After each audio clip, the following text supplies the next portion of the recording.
Welcome to Interview with the Masters, brought to you by CGMA, the CG Master Academy. I'm your host, Ben Scott. Our guest today is Jonas De Ro, freelance and full-time concept artist and matte painter at MPC.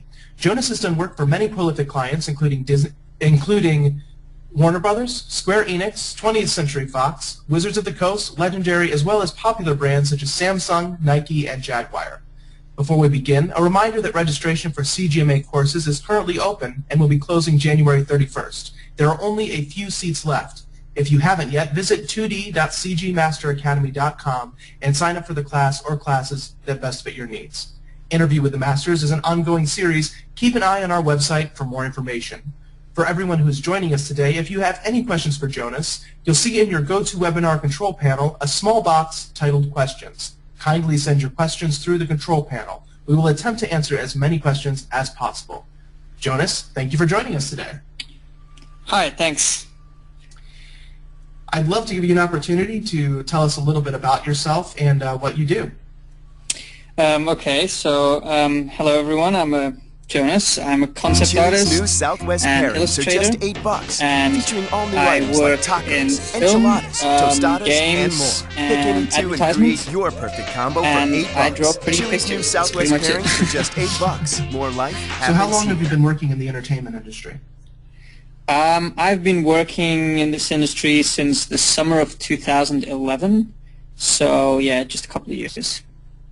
Just a few years, and already you've had such great success. What has that process been like since entering into the industry to working with some of the biggest clients in entertainment? Absolutely fantastic, obviously. I mean, because I'm from a small town in Belgium, so I didn't really have the opportunity to, get connections or work the politics or anything like that. I basically had to do everything through the internet and sort of try to get, noticed through my online activity. And yeah, that kind of worked out well. And in 2011, I got contacted, start working for Warner Brothers, and yeah, since then everything sort of kicked off. And yeah, it's been great. Now, did you have a formal education, or are you self-taught? Well, I would say a bit of both, because I do have an art education, so I've been drawing since I was little, and my parents allowed me to go to an art school when I was about 14 years old. So yeah, like I did life drawing and sketching and all that stuff, and then when I went to college, I did 2D animation, which was about 5 years. So yeah, I was actually planning to become an animator because I really loved animation films. But then in the end, I ended up being a concept artist. But yeah, I would say that most things that I know about concept artists are kind of self-taught. Like I had to sort of figure out most of that stuff by myself because my studies focused on different things, but they were important as well. Now, with your education, did you mostly begin with traditional work, or did you have some training in digital work as well? No, there was no digital work whatsoever. The first time I started digital painting was in 2008 with a mouse. And then I think, yeah, in 2008, my birthday, the end of the year, my mom gave me a tablet. And I was like, well, what's this? What am I supposed to do with this?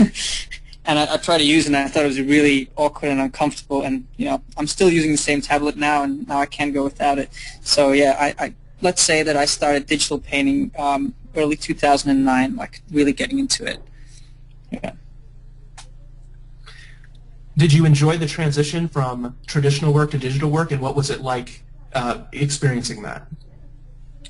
Yeah, I enjoy it. I mean, for me, it doesn't really make a big difference. I mean, if I pick up a piece of paper and I draw with a pencil now, I enjoy it because I miss, painting digitally. But if I do that for a while, then, and I pick up Photoshop and a tablet, I enjoy that because, they both have their sort of pros and cons. They're both enjoyable. Like, for me, it doesn't really matter. I mean, it's just a tool, really. So the transition is basically just getting used to a different technology. That's really all there is to it. But all the same, all the same fundamentals apply. So, if you're good on paper, you're probably good digital, and vice versa. Mm-hmm. Now, you gave me the opportunity to share some of the images, and I have them up here. I just want to make sure that everyone can see them up on the screen.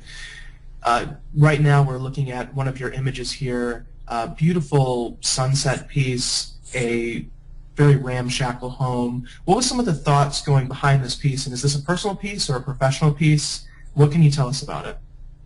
This is a personal illustration, so I would say it's a different style from like, the sort of concept art that clients ask you to do. And actually this piece was just an idea that I had when I was sitting on the train. I have these sort of moments, like I guess you could call them epiphanies, where I just see like an image and I'm like, oh, that's cool, I got to paint that. And I remember I was sitting on a train about 2 years ago. I was living in Berlin at the time, and I was sitting on the train, and then suddenly I just saw this image of like this old woman living in a scrapyard. I thought, like, yeah, that's something cool. What can I do with that? And kept thinking about it, and then I thought maybe, like what could be a story? Maybe she lives there with her daughters, and like at the edge of the city, and yeah, it sort of developed from there. And then yeah, I went home and I painted about 13, 14 hours straight that same day, and finished it and posted online and went on with my life. Yeah. Now, when you have an idea like that you see clearly in your head, what kind of process do you go through to take that idea from inside your head to on the digital canvas? Oh, that's a tricky question, because the thing is, I take that process for granted because for me it feels very natural. But I know that that's not the case for everyone.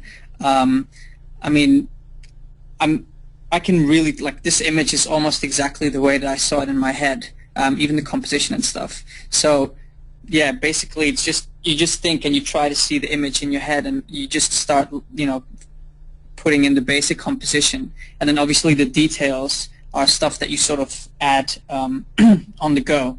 So like this graffiti, this, you probably can't see it here, but there's the girls drew like these sort of childish looking pictures on the cars and stuff. So this is all stuff that I sort of come up with as I'm going along, like there's a couple of chickens running around there and stuff like that.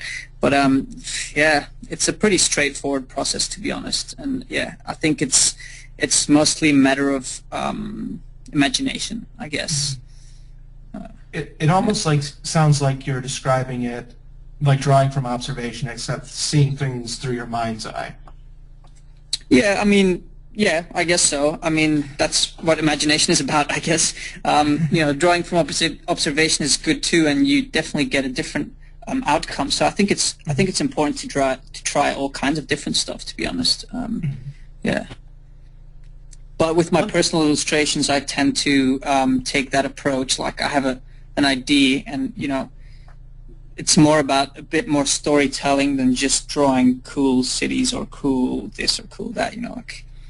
Yeah. One thing I'm really enjoying about this image is your use of color. You have these bright yellow and pinkish tones from the sunset in the distance, as well as that light spilling over onto the grass and blending into the greener parts of the grass, with very cool shadows with the two girls standing in that sunlight. Yeah. How do you plan color in your images like this, and how do you get it to appear so successfully? I don't really plan colors most of the time, to be honest. I mean, I guess it's part of the imagination process as well. I mean, like you know what a sunset looks like because you've seen many in your life, and I think it mostly comes down to visual library. For example, I remember when I was painting this, I kept thinking of times that I was out in fields, and if you go out in the field, like a sort of dry grassy field, in the sunsets, you get this really beautiful backlight on the grass, And I think a lot of people know this image in their head, and like sort of subconsciously you tend to incorporate those things while you're painting, things that you remember that you think are beautiful.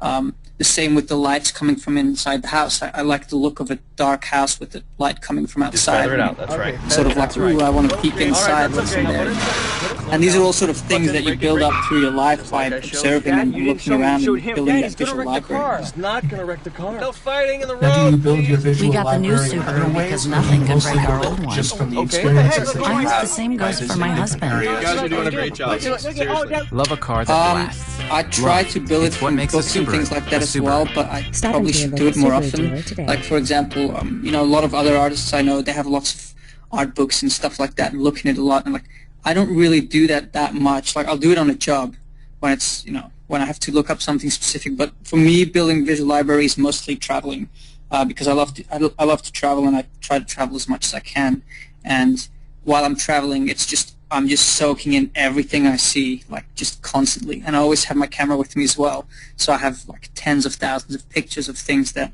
are interesting or are beautiful from, you know, all over the world, basically. So, yeah. Let me pull up next one of the images that you have in the set here. Very iconic image from a very iconic film, Blade Runner. Really managed to capture the feel of this movie. Almost imagining, if I'm not mistaken, this is not a direct scene from the film. This is something that you pulled.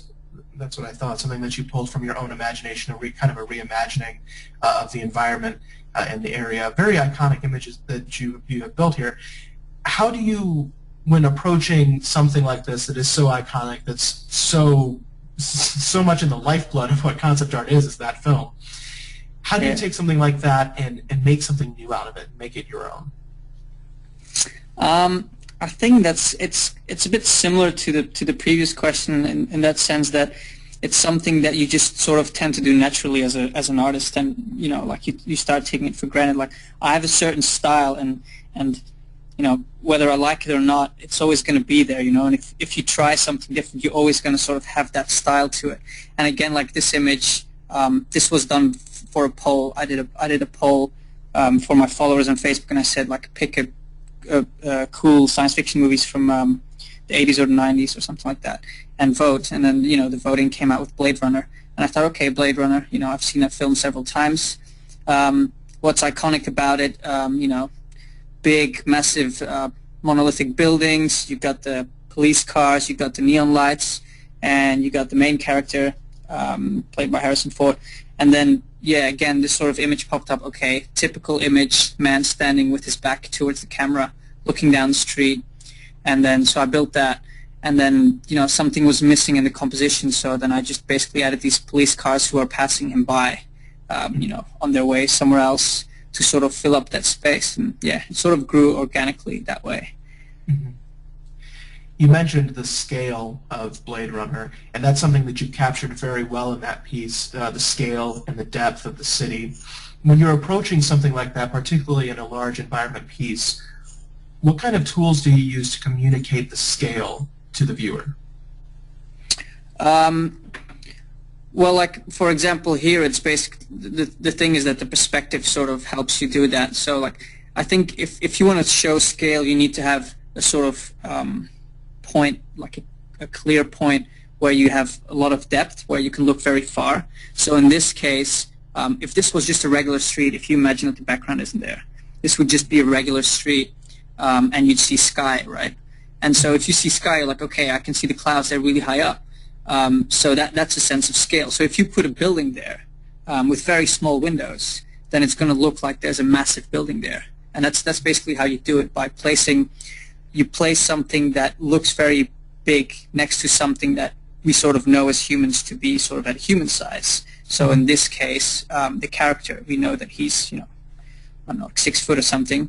And then you see the little windows and the sort of big silhouettes in the back, and you know, okay, I read those as windows, and you know, okay, that's a massive building. So it's basically placing these, like, sort of juxtaposition between these two elements that you can use to cell scale. Mm-hmm. In addition to that, you also have some very nice lighting effects in this image. You have them reflecting on the rainy street. You have them blooming in the background as they're picking up the light from the rain and the fog.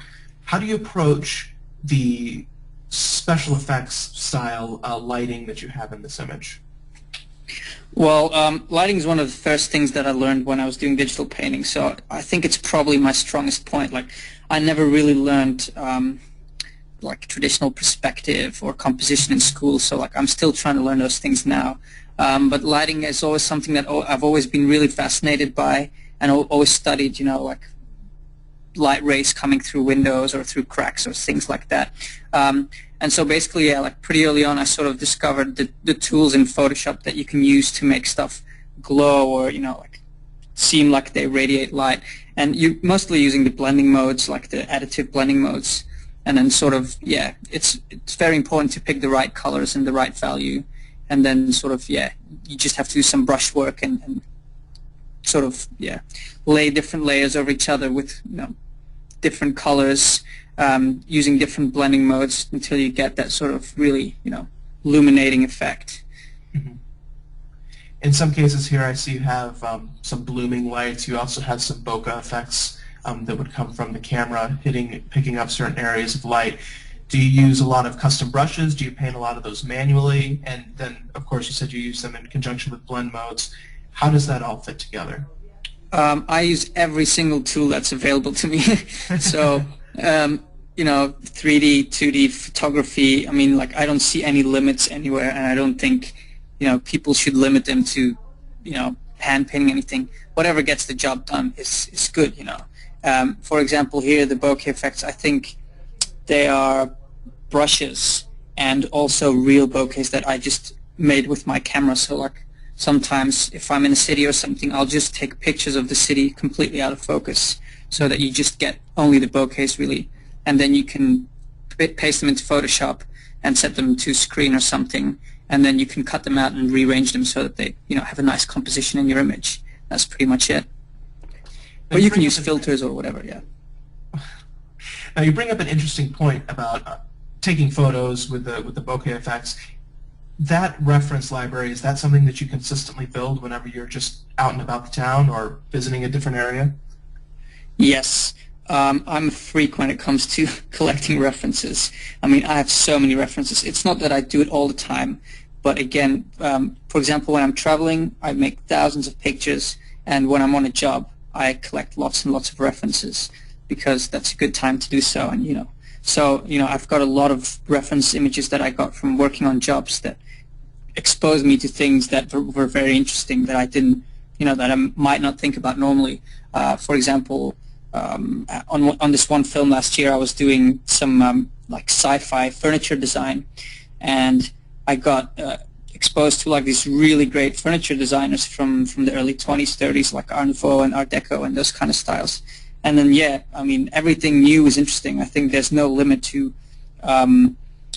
things that you should collect as a source of inspiration, because basically everything you see around you that is built by humans can be a source of inspiration. Like every chair that's, every car, every building, every piece of clothing, like it's all the design, and it's all a piece of art in its own way. So, like, yeah, you basically have to look at everything around you, pretty much. Now here we have images that we were discussing a little bit before we started the session that you said that you did in ZBrush. Could you tell us a little bit about working in different tools aside from 2D applications? Yeah, I find 3D to be terribly frustrating and slow, but I use it nonetheless. But the problem is I'm a very impatient person, and I like to work really fast. I like to get things done quickly. But obviously 3D is an important part of the industry nowadays. And yeah, these two were basically a sort of test to get into hard surface sculpting in ZBrush, and then sort of rendering techniques. So yeah, I modeled these completely in ZBrush, and then I did different render passes in Keyshot, which is a great renderer, very fast. And then I put everything into Photoshop and sort of played around with the different passes and some masking and some post effects, and yeah, that's pretty much it. Now, the majority of your previous work, of course, is two-dimensional, and it sounds like that's something that you prefer doing is two-dimensional work because of the speed. But with the 3D work, were there aspects of your 2D knowledge that you were able to bring over as you were working into ZBrush? Yeah, of course. I mean, it doesn't really matter if you're working in 2D or 3D. I mean, design language is the same, composition is the same, value is the same, everything sort of stays the same. It's just that again, it's a different tool. It's the same as saying, like, are you a speed painter who uses only brushes, or are you a photo basher? Both are equally valuable, and they have their own sort of hard sides and easy sides, so to speak. So yeah, I would say basically the same things apply. You're just working in a different environment, But apart from that, it's the same. I myself am just enjoying going through the slideshow of images and looking at all the different ways that you've approached a lot of these images.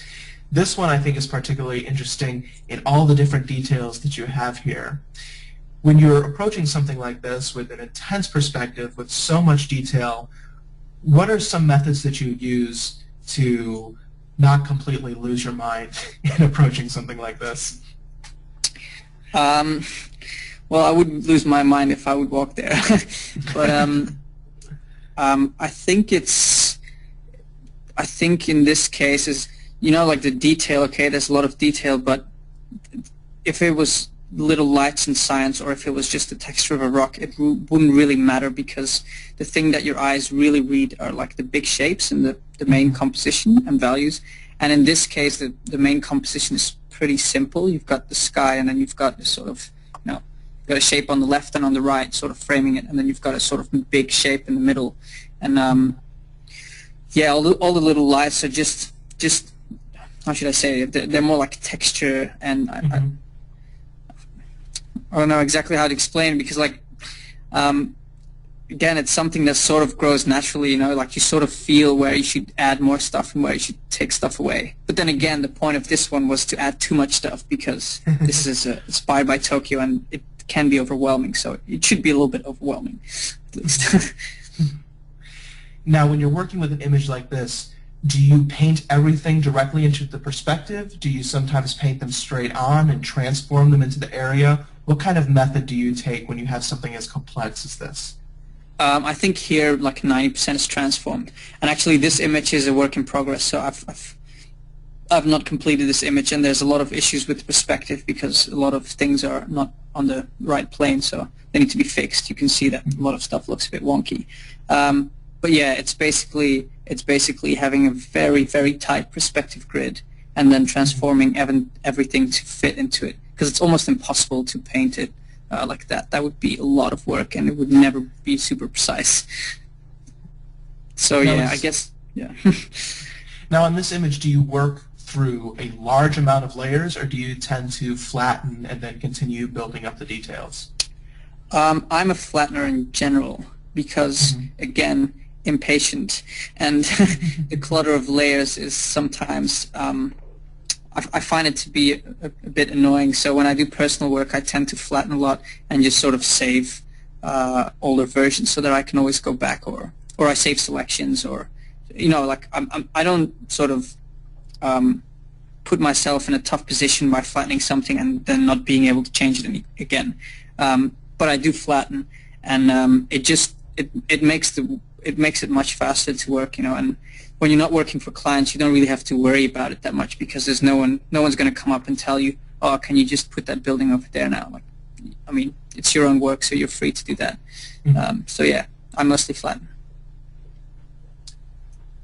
Now, we have an image like this that is kind of the opposite, in the sense that we had an image in the middle of a city, and now we have an image very much in nature, a lot more organic shapes. What are some different ways that you approach an image that's more in a natural setting than in somewhat of a metropolitan setting?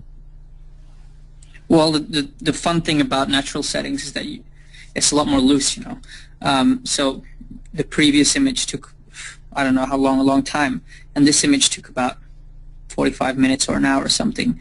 So it's much faster, because you're playing with organic shapes, and this is just basically a couple of photos from trees and plants in the foreground, and then the rest is just painted really quickly and roughly. And yeah, the enjoyable thing about that is just playing with organic shapes, and I think you're focusing more on sort of composition, like the main composition, and sort of the language of shapes, like that you use in rocks and trees and stuff like that. And it's a lot looser, it's a lot more free, so to speak. Now, you're just mentioning some of the loose brush strokes, particularly ones that you can see very much so in the foreground. while also sourcing photos for this image. How do you maintain the unity in a painting when you're using both photos and also loose brushstrokes? That's actually all a matter of sharpness differences, fixing sharpness differences, and fixing contrast differences. So the thing is, the first thing is photos are a lot more detail rich, so they're a lot noisier, and I don't mean noise that you get from, a high ISO or something. I mean noise from detail, amount of detail. So you can bring that down by blurring it a little bit, or maybe using like a medium filter or something to soften a little bit.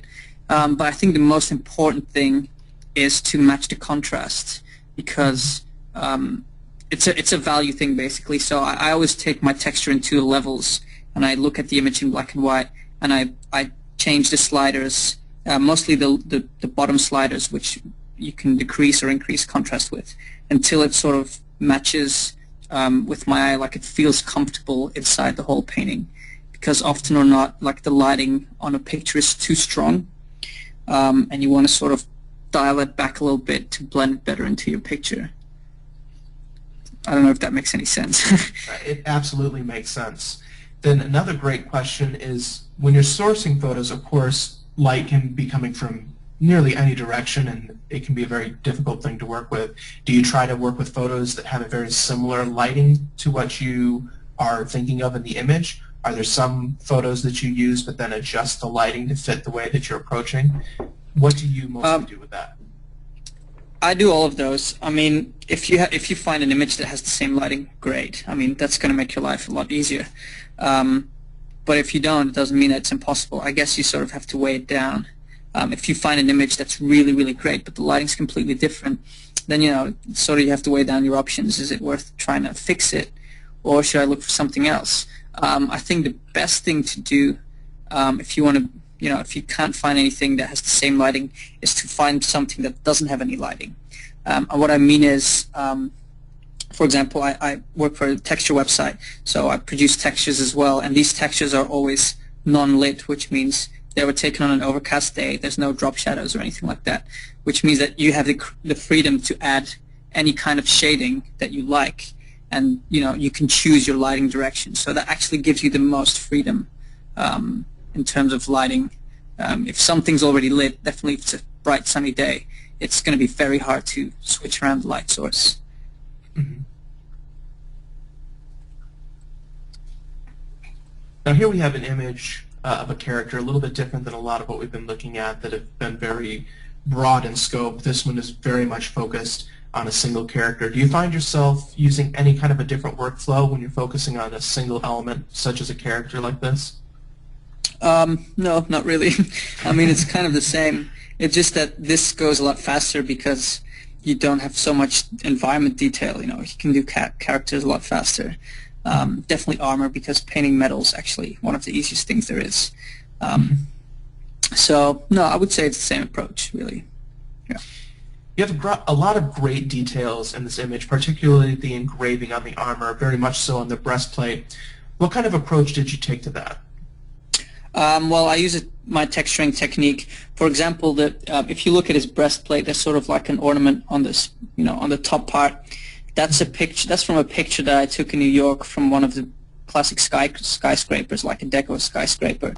And I basically just cut that out and then sort of skewed it into the perspective, and then tinted it so that it matched the gold that I was painting before. And that's pretty much it. So yeah, it's basically just cherry picking bits and pieces that fit the style and working them in there. Mm-hmm. And then when you approach adjusting the lighting to fit that image, do you mostly use blend mode layers? Are there any other methods that you take to do that? I use blend mode layers, but actually I try to use them less and less. I think that I know that most artists who have very good control over the colors that they pick, you don't actually need blend modes to do anything. Like for anything, you can do most things without any blend modes. I think like screen, add, and dodge, color dodge, are probably the most handy because they really help you illuminate something easily. But for example, overlays or soft lights or hard lights, I don't use any of these blending modes. When I incorporate textures, for example, I usually put them on normal, and then just adjust the contrast and the colors until they actually match, rather than trying to sort of fix it with the blending mode and masking, because I don't know, that's not how it really works in the real world, you know. Like if you have an opaque texture, it should stay opaque, and you shouldn't start messing with these sort of different blending modes. But that's just my approach personally. Okay. Another thing that I enjoy about this image is the points of very high detail, as well as these points where you have somewhat of a looser brush stroke. Particularly things like the sword have that looser brush stroke, while on the breastplate you have a lot of very high detail. How do you control that difference in level of detail when you're working on an image like this? Well, the thing is, like, you sort of know when you're working on an image where the eye of the viewer is going to go, and if it's not too, if the place that you're working on is not that place where the eye will go first, you don't really have to add a lot of detail. I mean, I could have detailed the sword out a bit more, but I don't think it's really required. Like, it doesn't really add any value to the image. I think that the face and the front part of the armor is what stands out the most, and I think after that people will look at the background first before they sort of look at the sword. So basically I just kind of skip that, and I think sometimes having parts that are a little bit softer or more brush-like help you, you know, not make it too intense to look at.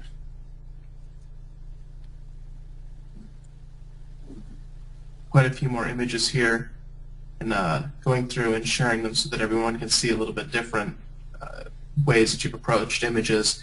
This one I find very interesting because it has a very loose feel to it in comparison to some of your other images. Could you tell us a little about that? This is a plein air painting, actually, so this was done on site. I was sitting, this was done in Thailand. I was sitting with two friends on a table outside, having some food, and it was raining. Obviously we weren't in the rain. And yeah, so basically I just sort of, I was just looking at the night and the reflections. I thought, okay, that's nice.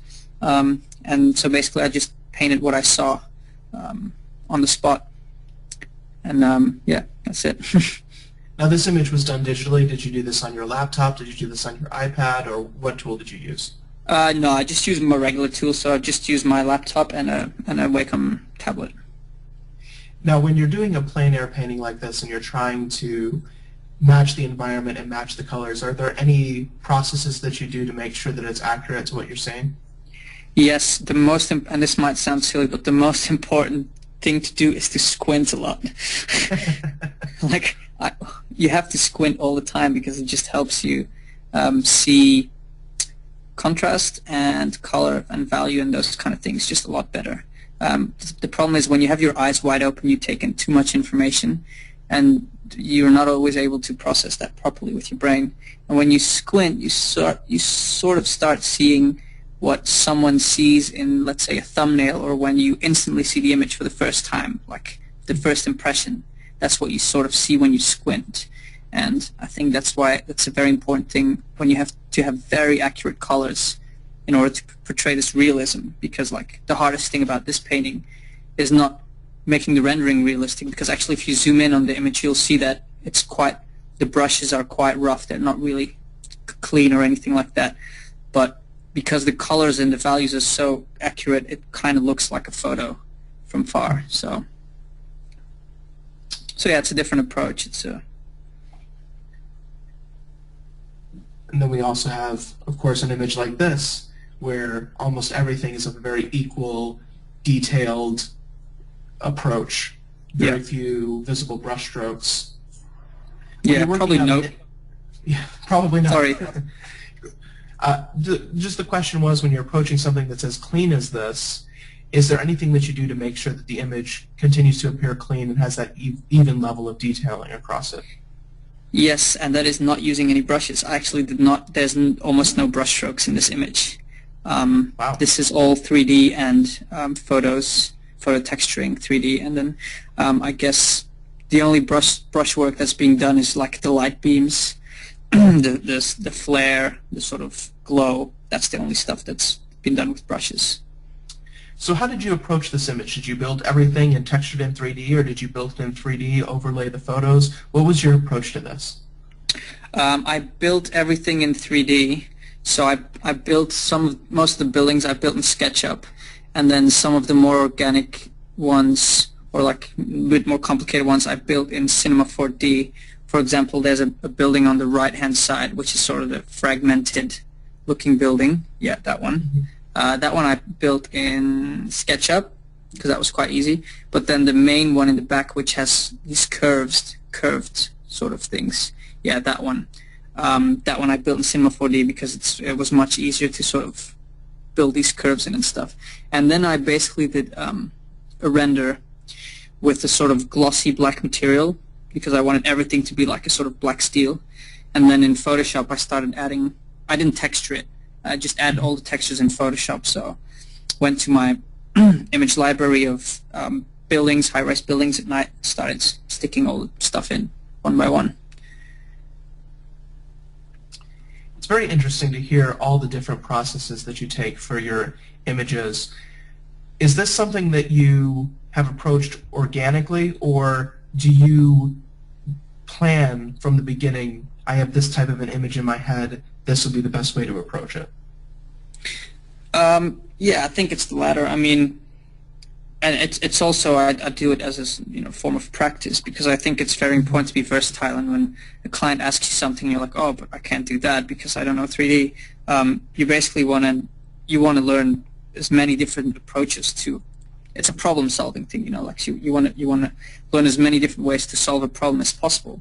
And there's always a slow way to do it, which is just painting everything. And you can paint everything. Like I could have painted this as well, but it would have taken me, 3 or 4 days instead of 1 day. So basically you just have to sort of learn, I guess, if you're getting into it, what's the best tool to use, what's the best approach to use for a certain type of theme or whatever you're creating. In this case, architecture, you're always better off using 3D because architecture is very tight and the perspective is very tight, so you'll notice mistakes very easily. When you're doing landscapes, you don't really need to use 3D because it's much easier to paint it. So yeah, it just depends on the content of what you're creating. Now I know you were going to take a few moments to show us a little bit of some techniques that you use in Photoshop. Before I give you the chance to do that, I wanted to know if there were any images that you wanted me to pull up, that you had anything that you'd like to point out to any of our viewers. Have you gone through all the images yet, or? I've gone through them all visually. I don't think that we've discussed all of them. Like for example, this one. These are Snickers here bites. I used Bite-sized again. I Snickers you used a pop lot in your mouth. of my Why didn't we photos think of these years ago? of like trees. Like Tammy, a good thing to do please is remind to me just to go out make and shoot Snickers trees. bites. Definitely, if you can find a field or something favorite somewhere bars, like bite-sized. a sky Introducing behind a tree. Snickers bites. And then I just sort of cut them out and light them in Photoshop and stick them in and match the colors, and you can sort of build, very, very complex scenery like that. Now, in an image like this, do you use any of the tools such as masking, or do you tend to paint around them all manually? I think that, yeah, the things that, have a very intricate edge work, so to speak, you have to keep them on a separate layer because it gets a little bit too hard to paint around them. And, again, it depends on what kind of style you're approaching. This is a pretty clean style, so you don't want to start having brush strokes everywhere because this has almost no visual brush strokes. So yeah, depending again on the style and the approach that you take, you use a different technique, I guess. Then an image like this that also has kind of that broad organic nature look to it as well. Yeah, this is more painted actually. So this is actually done on like 2 layers or 3 layers, and because yeah, I feel very comfortable painting rocks. And here, for example, it wouldn't be a big deal if you paint over an edge or something a little bit because a rock can pretty much have any shape. So you can't really do anything wrong. If you do that with the building, it looks like there's a hole in the building. So. Now this image almost looks like it could be a study, but the way you're describing it sounds like this is something that was almost totally from your imagination. Yeah, it's not a study. It's not a study. Now, how do you approach an image like this that you're building from your imagination, but making it as accurate as possible to something that you could see in the real world? I guess you have to, again, it's visual library and studying the world around you. This image, like I've been looking at a lot of documentaries, BBC documentaries, and I always find landscapes with snow to be very striking because of the sort of quality that shadows tend to have. When you have a snow scene, you always get these nice blues or purples in your shadows, which I really like. So basically that was the sort of idea I had in my head when I started this image. And yeah, that's basically been my main focus.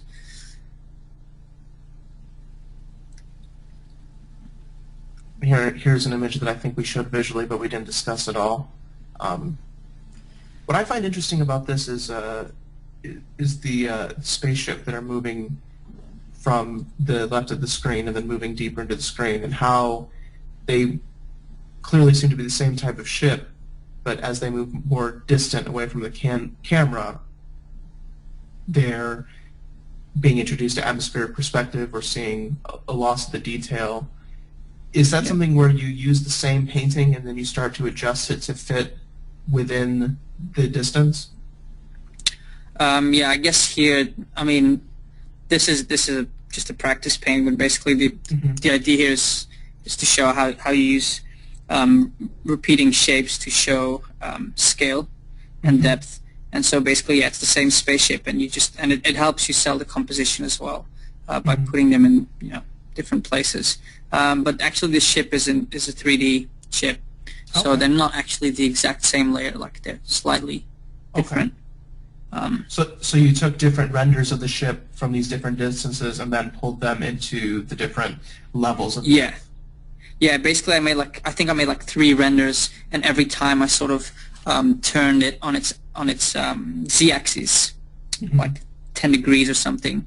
So the ones that are more to the left of the screen are turned a little bit more away from the camera than the ones from the side. And then obviously you want to use a bit of a different lens because, well, on the back ones it doesn't really matter, but the closest one you need more of a wide-angle lens so that you get a bit more distortion, because that's something that the human eye is also very good at seeing. If you use the wrong lens and you put it, like if you would take something with a wide-angle lens and you put it really far, you'll see it because the way that the perspective of the shape distorts is just not correct. Because the farther something away is, the more it's sort of flattened out. You get a sort of like sort of parallel kind of look rather than a really wide distorted look, if you know what I mean. When you're in a situation like this where you don't have a 3D model and you're using the same kind of repeating elements, do you use a similar technique with transform on different layers to be able to give those different perspectives? Yeah, what you'd do is you'd copy it and then you'd cut out pieces and start using the free transform tool to get it as right as as good as possible.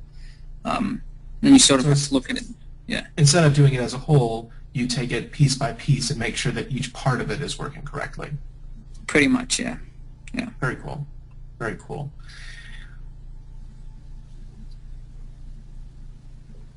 Keep going backwards. What I enjoy about the kind of the dichotomy between these two images, the very cool colors in this beach scene, the very warm colors in this city scene. When you're approaching somewhat analogous kind of color scheme, what do you do to maintain interest in that image? That's a hard question. I mean, to be honest, I don't discriminate colors. I think every color is interesting, and I think every color can work if it's used the right way. And I think, like, for example, this image could have been in purple or in orange or whatever. It doesn't really matter. As long as you have the right composition and the sort of value again. Sorry that I'm always using the same words, but that's pretty much what it always comes down to. Then you can make any color work. And obviously it's interesting to play with different color temperatures, for example. Like here, you say, okay, yes, this is all red, but actually I've also introduced cool colors in here to balance it out. Like if you look at yeah, exactly. If you look over there, the guy sitting at the sort of food stand or whatever it is, his shirt actually has like sort of bluish gray, and the same with the motorcycles. There's some bluish grays in there as well to sort of balance out all the red. If everything was done in a red hue, then yes, it would become kind of monotone. So you always need to introduce some, some other color, which is sort of balancing that out. Mm-hmm. Now, is this another image that you did mostly with brushwork, or is there any photo sourcing in this image? There's a couple of textures in there, but it's a lot of brushwork, and then some of the plants in the foregrounds are also cutouts from photos, like the leaves and the little brush, the little bush, sorry, and the right foreground is also from a photo.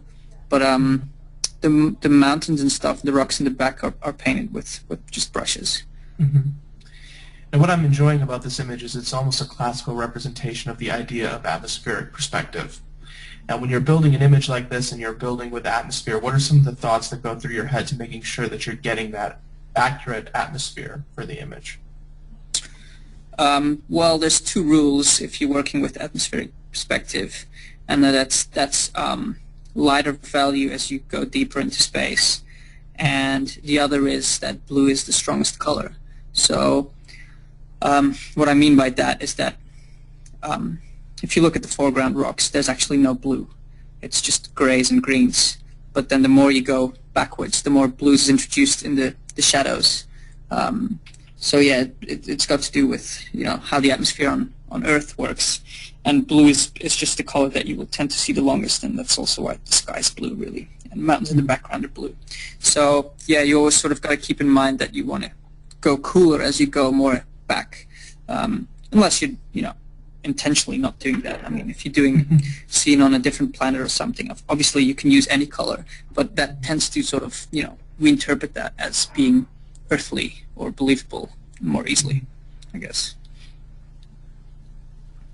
But yeah, like you see in the red one, I'm not using that. I'm actually going more red as you go away. So I guess rules, you don't have to follow them. As long as they're consistent with the image that you're working with. Yeah, I mean, it's how you read the image, and like you decrease contrast, that's one thing. So your darkest tone becomes lighter and your lightest tone. Well, you don't really have to decrease the light tones, but you definitely have to decrease the dark tones because the depth of the thickness of the air is actually filtering that. And definitely smoke, because smoke actually, sort of has a color to it, sort of white, I guess. Is actually lightening your blacks. So that's why you want to keep the blacks in the foreground elements and have no blacks in the background elements. I think we were discussing this image a little bit before we started out, the one that I actually enjoyed, even though some might consider a kitchen being a bit of a mundane scene. I think there's so much in this image that there is to enjoy here with all the small details, but also all the broad shapes that communicate the composition. Are there any particular things in this image that you particularly enjoy? Oh, though I do notice that there is a sign back here that says, "Jonas, you suck," so maybe this is You're the first person who noticed that. I posted that image and no one saw that sign. It's so funny. Yeah. No, that's just a little joke. But yeah, this was definitely, I enjoyed playing with the lighting. I actually really love doing interior scenes. I don't do enough, but it's just so nice what you can do with simple sun shining into a room and the way that it sort of reflects off objects and stuff like that. And so yeah, that's basically the idea here, is that I wanted to introduce like very simple sunlight and then just have it sort of bounce off all the objects and shiny floor and all that kind of stuff. And it's really nice to play with those things. The reflection on the roof, reflection on the counter of the kitchen, all those things. I think we've had the chance to move through most of your images here, and we've got about 12 minutes left, it looks like. Would you like to take a few moments to show us maybe what you begin starting a document with or anything like that, or would you like to go through a few more of these? Yeah, either way. I mean, if there's any specific questions, then maybe if someone wants me to show particular effect or something like that in Photoshop, I can do that if it doesn't take too long. That'd be great. Let me change you to being the presenter. I'm sorry. Actually, I might, if Ted is here, he might be able to do that for me. Let me see here. We do have a quick question. What is your typical document size that you like to work in? Well, that kind of depends. When I'm doing speed paintings, I work a bit smaller, definitely because recently I've been working on my laptop, which is not a very powerful machine, so I tend to work around 2,000 to 2,000 pixels wide. When I do a more detailed illustration, I go up to 10,000 pixels sometimes. I think in the end it doesn't really matter. It's just a performance thing. Obviously, you don't want to go too low because you don't want to get your image. You don't want your image to be pixelated, and also brushes work differently at different sizes. So sometimes they'll be more ideal at a larger resolution because they have more detail, more intricacies, so to speak. But generally, yeah, it doesn't matter.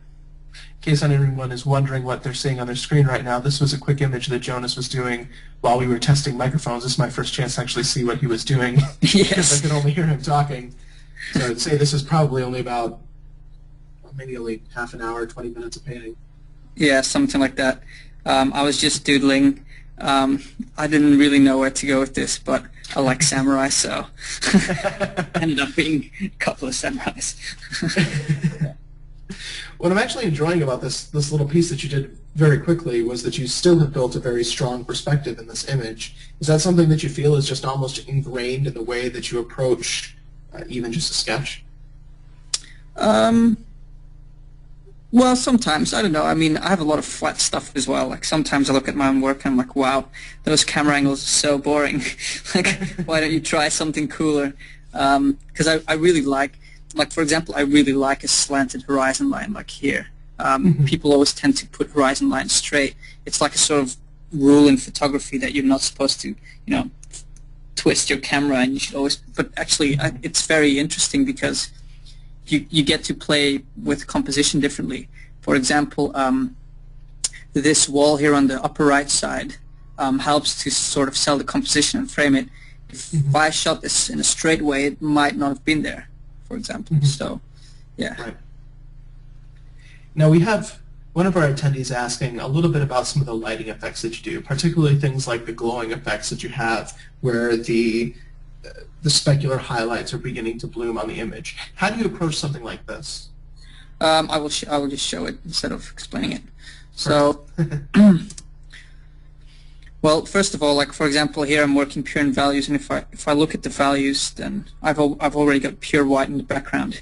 And so if I add lighting, I actually tend to darken the entire image so that I've got value range again to add highlights, which I don't have right now because I'm already maxing it out. I'm sort of burning it out. So let me just add a gradient map to this. I'm going to set this to, well, it doesn't really matter. And is this something that you would often do in just a traditional image? You'll start out with a little bit more contrast than you necessarily need, and then you push it back a little bit to add in your lighting effects? Yeah, I mean, again, like I don't really have a set way of working. I work in so many different ways, and like I try different styles. It really, again, like, all roads lead to Rome, so it doesn't really matter. Like sometimes you can work really, I mean, I would say generally it's not a bad thing to work in a bit lower contrast and then sort of, push it at the end until it nicely pops. But again, it doesn't really matter. You can always dial it back down, so it's not like you're stuck to anything. So I'm just sort of giving it a little bit of tone now, and now I'm just going to darken the entire image so that I don't have pure white. And then so I've got a new layer over here, and I'll set this to add, for example. And then I'll actually set my brush to add as well. And I find that to paint light, it's very important to pick a very dark color. For example, if I would pick a very bright color, why do we have to have movie night out here? Because we have for example, AT&T versus fastest let's say that I internet. wanted to It's give not them even red eyes, half and I'm as doing fast this as our pink neighbor's now. Time Warner Cable 100 meg internet. It immediately So gets what are you too gonna bright do? to see. It's not that good. And if Dave, I would pick you don't have to a very borrow your dark neighbor's red, Wi-Fi I'd anymore. Time I'd Warner actually be Cable's able to fastest play internet ever is here. with Call it a lot more. 1-855-WANT-TWC to get a double play for You can see $64.99 a it's a month. very Get 5 different premium movie channels effect. free for 3 It's a lot months. more Time Warner convincing, Cable. actually. Enjoy better. But in terms of highlights, I would probably take a dark gray, maybe something like that. And because I've got both the layer and the brush set to add, I'm doing like a double add. So when I paint over the same brush stroke again, I'm also adding on top of that. So you don't really limit yourself to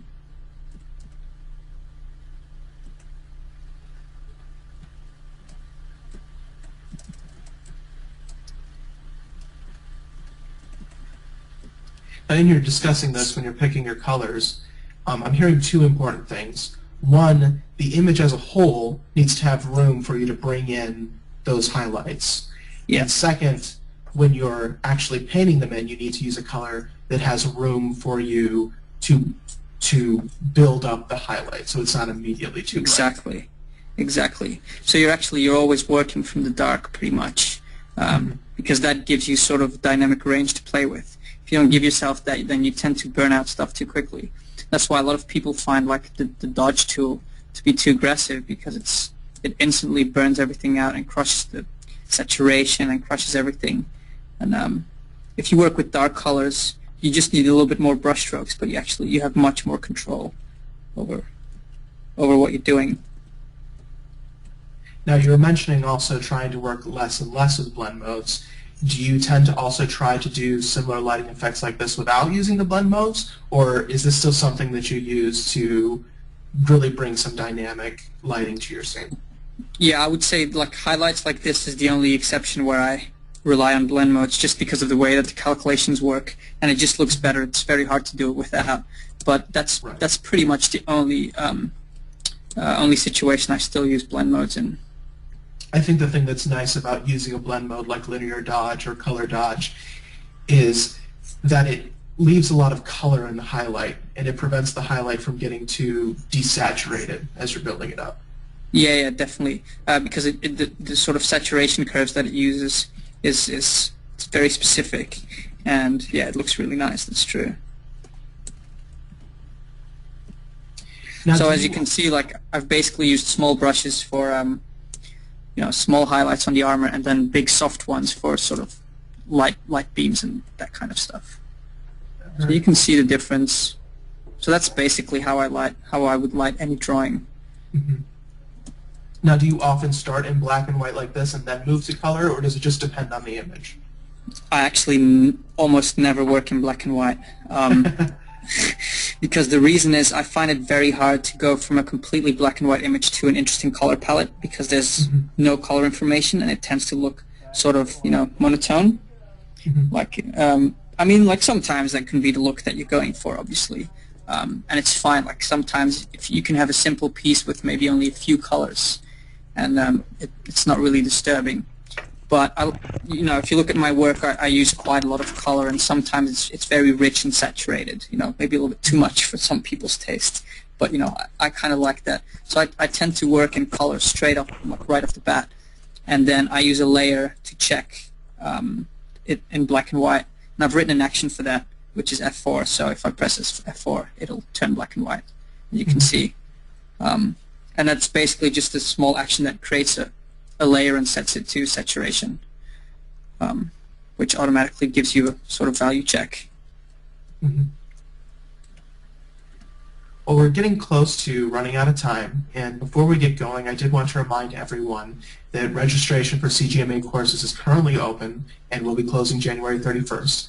There are only a few seats left, so if you haven't yet, visit 2d.cgmasteracademy.com and sign up for the class or classes that best fit your needs. Again, Interview with the Masters is an ongoing series. Keep an eye on our website for more information. Today we were talking to Jonas De Ro, and Jonas, I really enjoyed getting the opportunity to pick your brain about artwork, and I'm sure that I speak for all the attendees here today when I say thank you. It was very illuminating. Almost literally. Oh, why do we have to have well, night thank out you for here? having me. It's Because we been have fun AT&T talking about all these Uverse's things. fastest Yeah, internet. before It's you not go, even is there half as any fast as our advice neighbor's that Time you Warner give cable to 100 meg aspiring internet. and current So what are you gonna professional do? artists that are growing their portfolios and growing their experience? You don't have to borrow your... Yes, and that is that you will get there.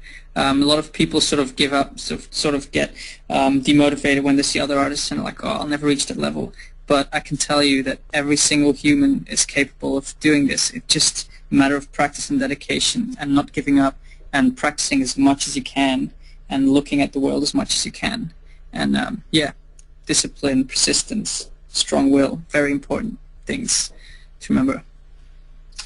I think that's fantastic advice, Jonas. I really appreciate you, again, coming out and doing this with us today. And I hope you have a wonderful afternoon, and the same to all of our attendees. Thank you for joining us for an interview with the Masters. Thank you. Goodbye.